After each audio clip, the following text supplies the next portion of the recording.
আজকে আমি নিয়ে এসেছি আর একটা নতুন ভিডিও। আজকের ভিডিওর বিষয়বস্তু হলো রূপক কর্মধারয় সমাস। আমি বলেছিলাম কর্মধারয় সমাস বলতে যে সমাসে পরপদের অর্থ প্রাধান্য পায়।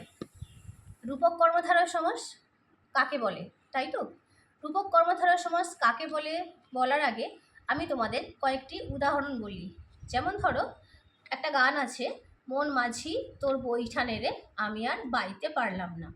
মন মাঝি, মনকে মাঝির সঙ্গে তুলনা করছে, অথচ মন আর মাঝি দুজনাই কিন্তু এক বোঝাচ্ছে।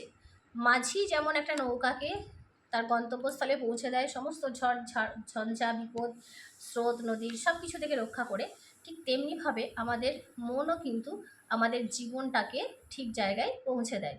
বা বলছে আঁখি পাখি, আঁখি, আমাদের চোখ এক জায়গায় স্থির থাকে না।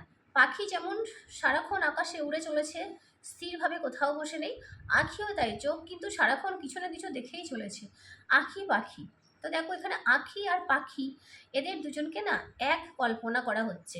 এদের দুজনের মধ্যে কিন্তু কোনো ভেদ নেই, অভেদ।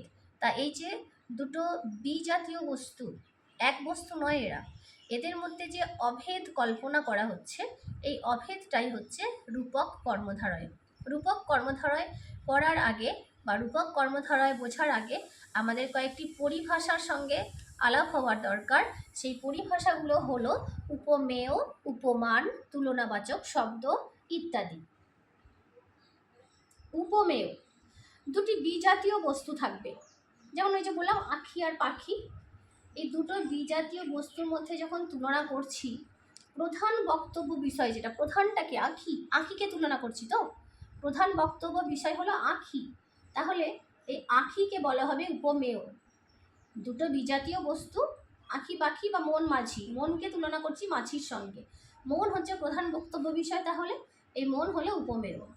উপমান, এবার এই মনের সঙ্গে আমি যে বিজাতীয় বস্তুর সঙ্গে তুলনা করছি, মনের সঙ্গে কাকে তুলনা করছি? মাঝির সঙ্গে। বা আঁখির সঙ্গে কাকে তুলনা করছি? পাখির সঙ্গে। তাহলে সেই পাখি বা মাঝি এরা হলো উপমান। সাধারণ ধর্ম, এটা রূপক কর্মধারয়ে দেখা যায় না। সাধারণ ধর্ম কাকে বলে? যখন উপমেয় আর উপমানের মধ্যে যে গুণটা কমন আছে সেটা হচ্ছে সাধারণ ধর্ম। এই যেন অনেকটা সেই লসাগু কসাগুর অঙ্ক করতে গিয়ে আমরা দেখছি যে দুটো উৎপাদকের মধ্যে কমন যে সংখ্যাটা আসছে সেটা হচ্ছে সাধারণ সংখ্যা, তাই না? ঠিক তেমনিভাবে উপমেয় উপমানের ক্ষেত্রেও তাই। যেমন ধরো, একটা আমি বলছি যে চরণ কমল, চরণ মানে পা, তাকে কমল পদ্মের সঙ্গে তুলনা করা হচ্ছে। তাহলে চরণ হচ্ছে আমার উপমেয়, কমল হচ্ছে পদ্ম উপমান, এবং চরণ আর কমল এটা কি? চরণের কমলের মতোই চরণটা নরম, কমল পদ্ম যেমন নরম, চরণটাও নরম। নরম এটা উল্লেখ নেই, তা এটা হচ্ছে আমার সাধারণ ধর্ম। আর বা বলতে পারো যে ফুটি ফাটা, মাঠটা ফুটির মতো ফেটেছে, মাঠটা ফুটি ফাটা হয়েছে, তাহলে ফুটির মতো ফাটা, এই যে ফুটির মতো ফাটা, এখানে দেখো মতোটা আবার হচ্ছে সাদৃশ্যবাচক শব্দ বা তুলনাবাচক শব্দ। কেমন? তাহলে সাধারণ ধর্ম দুজনের মধ্যেই যেটা আছে, আর এই সাধারণ ধর্মটা যে শব্দ দিয়ে তুলনা করা হচ্ছে, মত দিয়ে, ন্যায় দিয়ে, সম দিয়ে, সেগুলো হচ্ছে সাদৃশ্যবাচক বা তুলনাবাচক শব্দ। এগুলো আমাদের কর্মধারয় সমাস পড়তে গেলে এই উপমেয় উপমান, সাধারণ ধর্ম আর সাদৃশ্যবাচক শব্দ অবশ্যই মনে রাখতে হবে। কারণ সাধারণ কর্মধারয়ে এগুলোর উল্লেখ না থাকলেও এর পরবর্তী কর্মধারয়ের ভাগ যখন আমরা আসবো, যেমন ধরো উপমান কর্মধারয়, উপমিত কর্মধারয়, তখন তুমি যদি এগুলো না জানো এই সমাজ কিন্তু আদৌ বুঝতে পারবে না।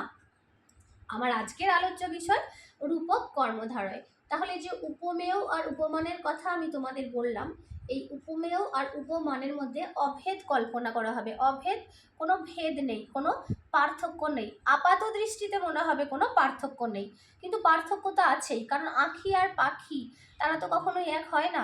কিন্তু আপাত দৃষ্টিতে আমাদের মনে হবে যে এরা যেন একদম এক, এটাই হচ্ছে অভেদ। আমি কয়েকটি উদাহরণ, হ্যাঁ, আর ব্যাস বাক্য করতে গেলে কি ব্যবহার করতে হবে বলো তো? খুব সহজ, শুধু রূপ কথাটা লিখে দিতে হবে। রয়দিক রূপ আর রূপ, রূপ মানে কি? মতো, বা এখানে রূপ অর্থাৎ অভেদ কল্পনা করা হচ্ছে। যেমন ধরো আঁখি পাখি, আঁখি রূপ পাখি, আঁখি হচ্ছে উপমেয়, পাখি হচ্ছে উপমান, ব্যাস বাক্য হচ্ছে রূপ। কাল ভয়ঙ্কর, কাল রূপ ভয়ঙ্কর, কাল ভয়ঙ্কর। জ্ঞান চক্ষু, জ্ঞানকে তুলনা করছে, জ্ঞান রূপ চক্ষু, জ্ঞান চক্ষু। দেহ আকাশ, দেহকে আকাশের সঙ্গে তুলনা করছে, দেহ রূপ আকাশ, দেহ আকাশ। জীবন যুদ্ধ, জীবন রূপ যুদ্ধ, জীবন যুদ্ধ। দিল দরিয়া, দিল রূপ দরিয়া, দিল দরিয়া। কেমন?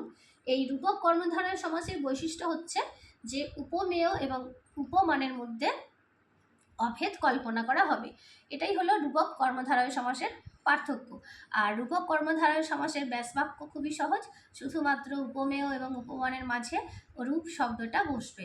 এই ছিল আমার আজকের রূপক কর্মধারয় সমাস। এর পরের ভিডিও আমি নিয়ে আসব তৎপুরুষ সমাস। ততক্ষণ তোমরা আমার এই ভিডিওগুলো একটু ভালো করে লক্ষ্য করবে। আর যদি আমার ভিডিও তোমাদের ভালো লাগে তাহলে প্লিজ আমার ভিডিওটা তোমরা লাইক করো, শেয়ার করো আর সাবস্ক্রাইব করো।